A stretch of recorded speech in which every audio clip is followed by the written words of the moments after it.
Alors bonjour à tous. Pour cette deuxième ronde du tournoi du Tata Steel, le tournoi le plus fort, le tournoi d'échecs le plus fort de l'année, je vous propose une partie excitante qui a été jouée entre Anish Giri et Gukesh. Alors Gukesh, on a vu sa partie hier contre Ding Liren. Une magnifique partie également où Ding Liren, il a joué de manière très impressionnante. Alors si vous n'avez pas vu cette partie, vous pouvez cliquer sur le lien ci-dessus qui vous donnera accès à la playlist de toutes les vidéos que je vais faire pour ce tournoi du Tata Steel. Donc ici, Anish Giri a les blancs.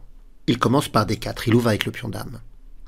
Les noirs jouent cavalier F6, il contrôle la case E4. C4 c'est habituel, on mobilise le pion C pour contrôler la case D5 et lutter contre la poussée du pion D7 en D5. Les noirs jouent E6, cavalier F3. Les noirs jouent D5 en se disant que maintenant si on prend, ils pourront reprendre du pion. Les blancs jouent cavalier C3. Alors les blancs n'ont pas défendu le pion C4, mais on connaît ce type de piège. Si les noirs prennent, ils détournent leur pion hors du centre, ce qui permet aux blancs de jouer E4, d'installer un fort centre de pion, et ouvre la diagonale au fou qui récupère ensuite le pion C4. Donc, c'est pas ça qu'a joué Gukesh. Gukesh, il a préféré jouer ici fou B4. Il vient clouer le cavalier C3, c'est ce qu'on appelle la variante Ragozin. Alors, comment réagit Anish Giri? Il contre-cloue immédiatement. Il joue fou G5, il crée aussi son propre clouage. Les noirs jouent H6, questionnent le fou, pourrait s'intéresser sur des cases de retrait du fou. Mais Anish Giri ne veut pas perdre d'initiative. Il prend tout de suite, il fait fou prend cavalier. Donc, dame reprend, et E3. Vous avez observé que Anish Giri a concédé la paire de fou dans cette ouverture. Il n'a plus le fou de case noire. Il joue donc E3 pour solidifier ses cases noires et libérer la diagonale du fou de case blanche. Les noirs font petit roc, et là, tour C1. Alors, on pourrait se dire, les blancs, il faut qu'ils développent le fou pour préparer le roc. Mais là, les blancs préfèrent temporiser un peu, sachant que les noirs peuvent prendre à tout moment le pion C4, ce qui permettrait au fou de se développer en un coup. Donc là, les blancs, ils préfèrent temporiser un peu, jouer tour C1.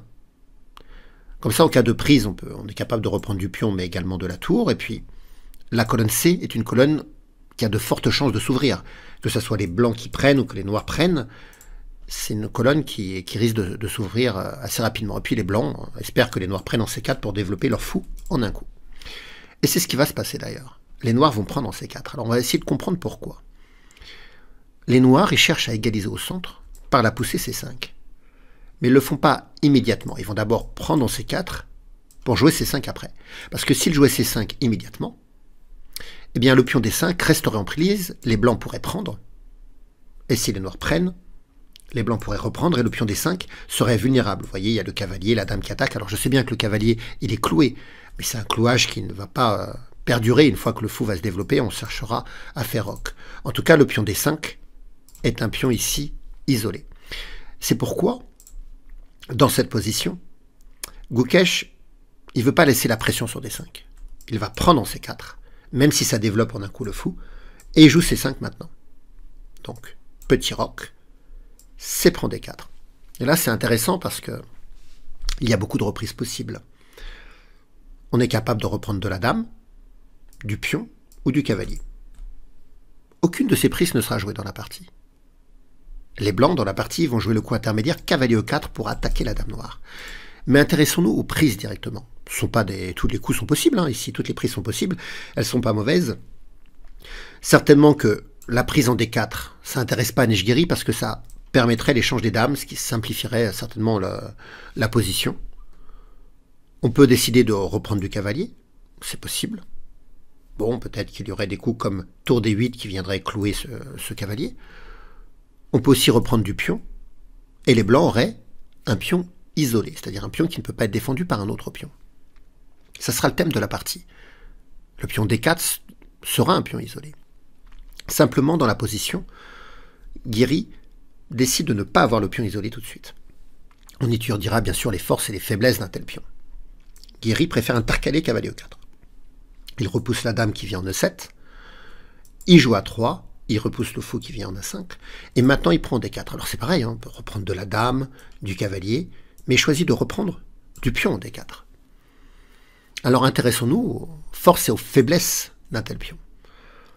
Un pion isolé, comme il ne peut pas être défendu par un autre pion, il n'y a plus de pion C2 capable de venir en C3 ou de pion E2 capable de venir en E3, il va être exposé aux attaques.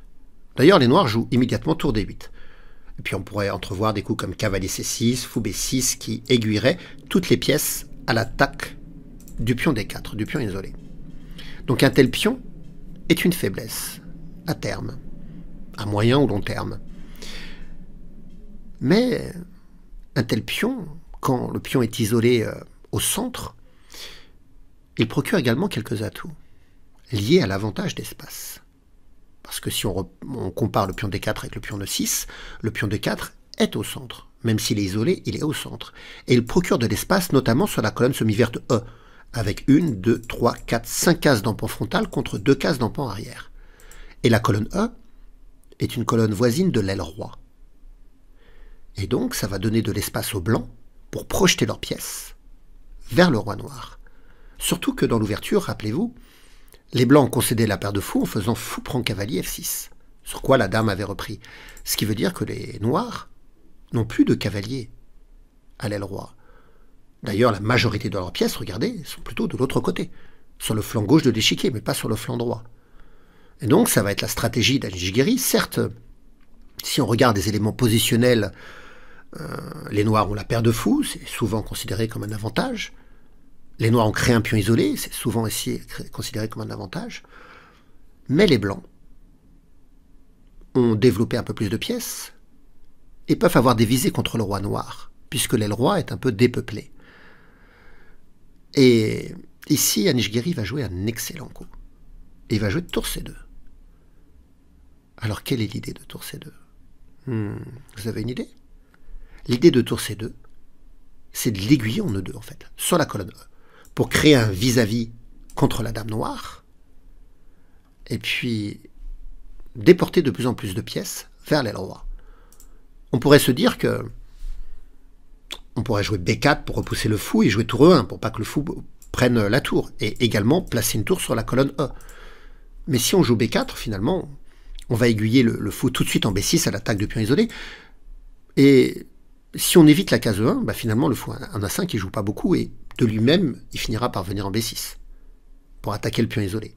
Donc tour C2 a été joué. Et là Gukesh, il plonge dans une longue réflexion. Il va réfléchir 25 minutes dans cette position. Puis après il réfléchira 10 minutes, puis 15 minutes, puis encore 12 minutes, soit près de 1 heure en 4 coups. Alors je vous rappelle que la cadence, c'est de 100 minutes pour jouer les 40 premiers coups de la partie, 100 minutes par joueur, et après il y a des ajouts de temps. Mais là, en 4 coups, il va dépenser 60 minutes. Ça veut dire que cette position, il a du mal à l'appréhender. Il essaye de comprendre ce qu'il doit faire. Ici, 25 minutes donc pour jouer fou D7. L'idée de Gukesh, c'est de placer ensuite le fou C6 sur la grande diagonale blanche, de prendre pour cible les cavaliers, peut-être même de s'installer en D5 pour contrer le fou de case blanche, et ensuite de mettre le cavalier en C6 pour attaquer D4. Donc il veut régler le problème du fou en jouant fou D7, fou C6. Mais bon, 25 minutes pour jouer ce coup-là quand même. Fou D7. Tour E2 comme prévu. Donc là, regardez bien le vis-à-vis tour dame qui est au profit de la tour blanche. Je sais bien qu'il y a des pièces qui séparent, le cavalier et le pion. Mais aux échecs, l'influence d'une pièce, j'ai eu l'occasion de le dire dans d'autres vidéos, ne s'arrête pas à la première pièce qu'elle rencontre. Il faut vraiment les regarder dans le prolongement. L'influence de la pièce s'arrête là où l'échiquier se termine. Et donc, même si le cavalier et le pion sont là, ils peuvent être amenés à disparaître. On va le voir dans la partie d'ailleurs, qu'un tel vis-à-vis, c'est dangereux. Les noirs jouent fou C6 comme prévu. D'ailleurs, il y a le vis-à-vis tour dame également. Donc là, les blancs décalent la dame en C2, se retirent du vis-à-vis, et la dame en C2, elle est intéressante parce que elle vise en direction de H7. On pourrait par exemple entrevoir des idées comme fou A2, fou B1 pour mettre une batterie d'attaque fou dame sur cette diagonale-là et menacer des pénétrations d'H7 avec des attaques de mat. Alors, là, les noirs ont joué fou B6. Vous voyez, d'eux-mêmes, ils viennent à l'attaque du pion D4. Et là, comment va réagir Anish-Giri par rapport à cette attaque du pion D4? Eh bien, il va la mépriser.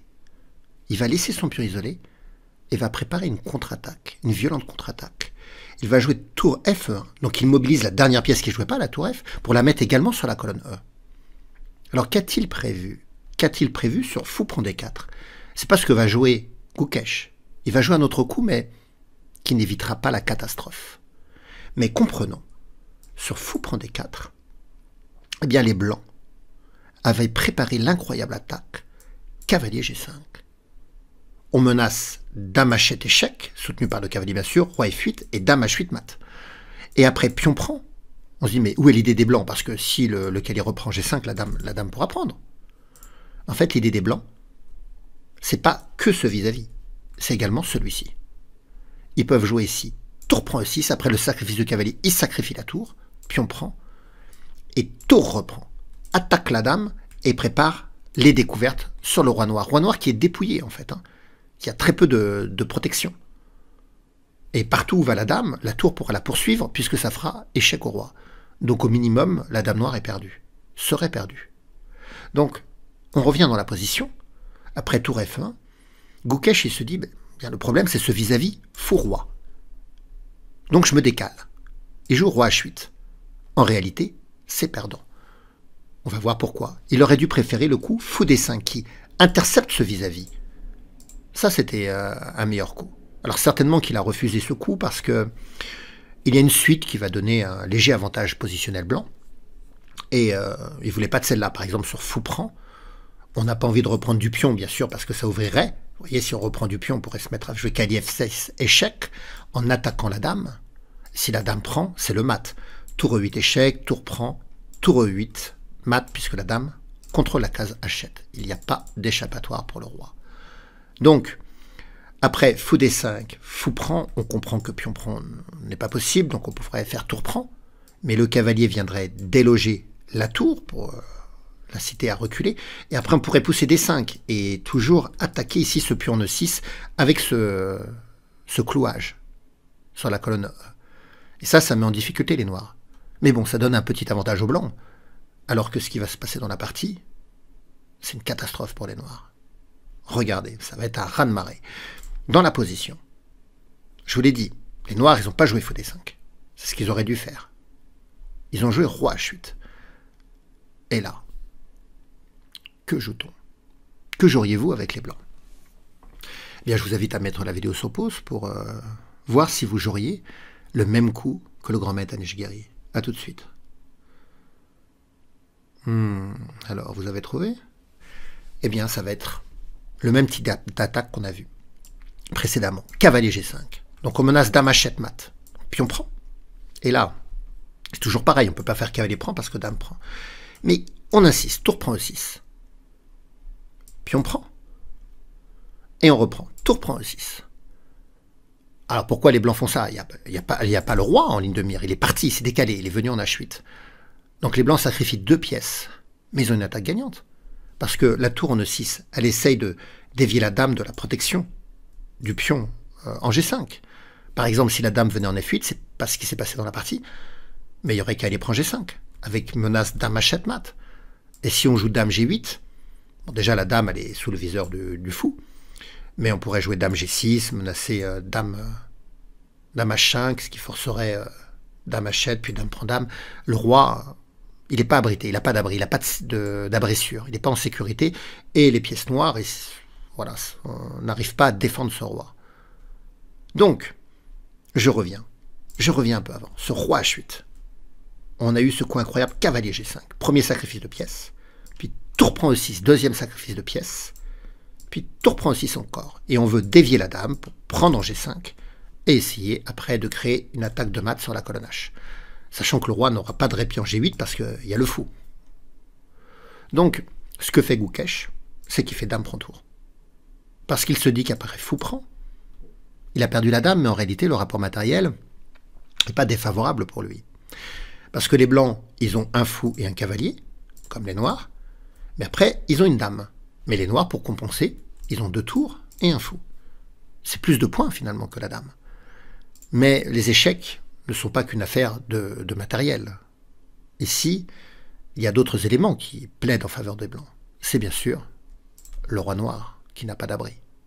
Et la dame, le fou et le cavalier peuvent collaborer ensemble pour attaquer le roi noir. Alors que les pièces noires sont très mal positionnées pour essayer de défendre ce roi. Et ça, c'est décisif. Alors les noirs, ils ont fait fou prend F3. On pourrait s'attendre à une reprise du fou, mais Guéry, il est plus malin. Il va jouer dame F5, menace, dame H3, mat. Parce que même si le fou revient, il suffira de le prendre et ça sera mat. On attaquera le roi et on contrôlera la case de fuite. Donc dame F5. Les noirs ont joué fou E4. Alors maintenant, il a pris le fou. Parce que si on jouait dame H3 échec, le fou pourrait revenir. On pourrait jouer fou ici pour attaquer le fou, pour essayer de le prendre parce qu'il est cloué. Mais on pourrait jouer pion. Pion avance. On sait qu'on perd le pion. Mais en avançant, ça permet d'ouvrir la 7e rangée pour que la tour défende. C'est pour ça qu'après fou E4, eh bien, la dame a pris. Les noirs font tour prend D4, ils attaquent la dame, et ils menacent tour D1 mat. Donc dame F3, défend la case D1, et menace dame H5, mat. Les noirs jouent G4, dame F8 échec, roi H7, fou F7 échec, roi H6, et fou C2. Et vous savez quoi? Abandon des noirs. Alors pourquoi les noirs abandonnent? Bien sûr parce qu'il y a une attaque décisive contre le roi noir. Le fou surveille la case D1 pour que la tour ne puisse pas faire les mates du couloir. Et là, qu'est-ce qu'on menacerait? On pourrait chercher à jouer dame F5 pour essayer de rentrer en G6 par exemple pour essayer de mater. Ou même de prendre le roi par l'arrière et de jouer dame H8 échec. Oblige roi G5, dame prend G7 échec. Et sur roi F4, on vient mater par F6. Et sur roi H5, on va jouer un petit dame G6 échec avec le fou qui protège, roi H4, et on va terminer le roi par dame H6. Voilà, mais j'aimerais revenir à la combinaison, ici. C'est magnifique quand même. C'est vrai que les noirs ont la paire de fous. C'est vrai qu'il y a cette pression sur le pion isolé. Les éléments statiques de la position sont en faveur des noirs. Mais les éléments dynamiques sont en faveur des blancs. Toutes les pièces blanches sont en action. Et c'est vrai que toutes les pièces blanches peuvent se projeter sur le flanc droit de l'échiquier. Et c'est très, vous voyez, c'est magnifique ce qui s'est passé. Cavalier G5, pion prend, tour prend E6, pion prend, tour prend E6 encore. Et après, on a des idées, dès que la dame bouge, de cavalier prend G5, de dame H7 mat. C'est magnifique comment toutes les pièces blanches, malgré le sacrifice de deux pièces blanches, on a toujours plus de pièces blanches qui sont capables d'attaquer le roi noir que de pièces noires capables de le défendre. C'est incroyable cette attaque. Quelle destruction. Quelle partie d'Anish Guéry. Alors pour encore plus d'immersion dans ce tournoi du Tata Steel, qui je le rappelle est le tournoi d'échecs le plus fort de l'année, vous pouvez aller sur le site d'Europe Échecs. Il y a des articles qui sont assez complets. Par exemple là, il y a l'article sur le Tata Steel, on peut cliquer dessus. Il y a plein d'anecdotes, des explications. Vous voyez là c'est la ronde 2, mais on peut aller voir la ronde 1. On peut aller voir toutes les vidéos que je fais sur ce tournoi. Également les classements. Alors, vous voyez là c'est tout l'article. Donc les réactions des joueurs, tout est indiqué. On peut aller voir les classements. Donc à l'issue de cette ronde 2, on peut voir que plusieurs joueurs sont en tête. 4 joueurs, Abdusattarov, Carlsen, Ding Liren, Anish Guéry qui ont 1,5 point. Je vais revenir bientôt sur la partie de Magnus Carlsen. Je vais vous la proposer également en vidéo. Il faut un petit peu de patience. Et puis si vous voulez voir toutes les parties, vous pouvez également cliquer sur en direct. Alors c'est le tournoi des Masters. Et là, vous voyez, bon, la ronde 3, elle n'est pas encore commencée, mais vous pouvez aller sur la ronde 2, ou même revenir à ce qui s'est passé sur la ronde 1. Vous voyez, vous pouvez choisir. Une fois que vous êtes à la ronde 2, vous choisissez la partie que vous voulez voir. Par exemple, Carlsen contre Kemmer. Il y a un système d'analyse qui vous permet de comprendre un petit peu les coups. Et il y a même cette petite icône là qui permet de télécharger les parties si vous voulez. Voilà. Donc le site Europe Échecs permet d'avoir des articles avec des retours des joueurs, des anecdotes, mais également de suivre en direct ou en différé toutes les parties qui ont été jouées. Eh bien, j'espère que vous avez pris du plaisir avec cette partie. Et vous pouvez me laisser des pouces, des commentaires, partager la vidéo. Merci à vous. À bientôt.